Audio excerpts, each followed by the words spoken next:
Hi class, so for today, we will going to factor out general trinomials in the form ax squared plus bx plus c.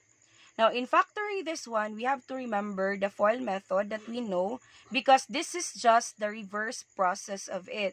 So, again, FOIL method is first, outer, inner, and last. So, say for example, we have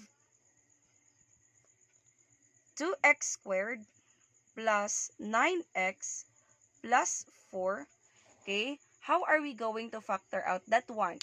So, to factor out that one, atong gamiton ang trial and error method through listing out first factors of our A, which is 2, and our C, which is 4.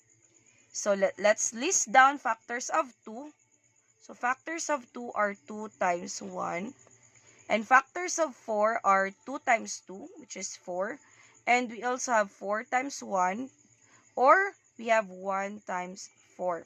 So these are the list of the factors of A and C. Now, after listing all the factors of A and C, we will now choose, let's have the trial and error through checking by FOIL method, and what we need is just the outer and inner lang to get our middle term, which is 9x.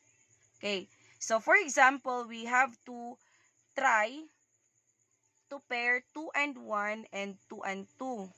Okay, atong i-pair through outer and inner part. So outer is 2 and 2 and inner is 1 and 2. So 2 times 2 is 4. Inner is 1 times 2, which is 2. When we add, the result is 6. And 6 is not 9. So this pair are not our factors since it does not result sa ato ang middle term. Then let's try another pair. Let's try. So that's why trial and error. So let's try another pair.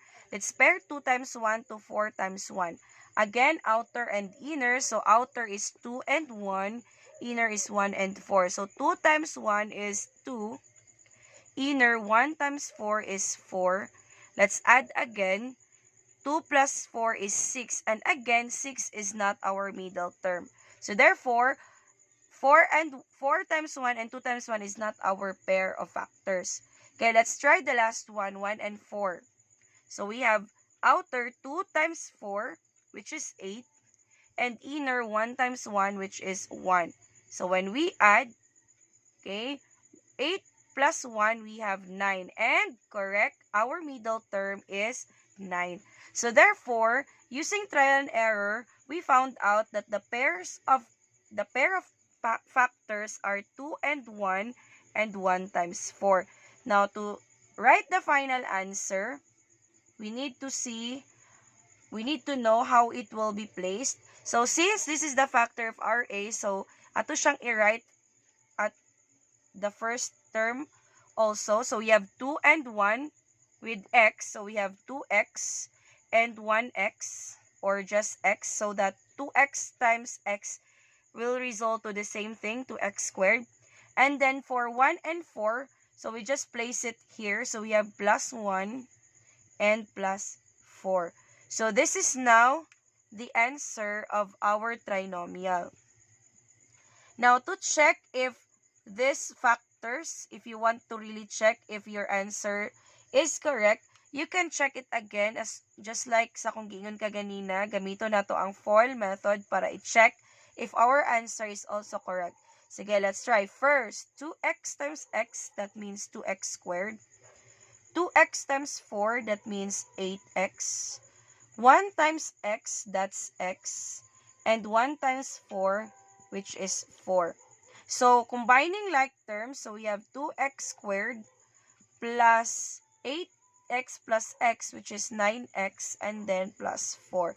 Turning back to our original expression. So that means to say, if mubalik sa original, this is the correct factors or answer that we got. And that's how we factor out general trinomials doing trial and error method.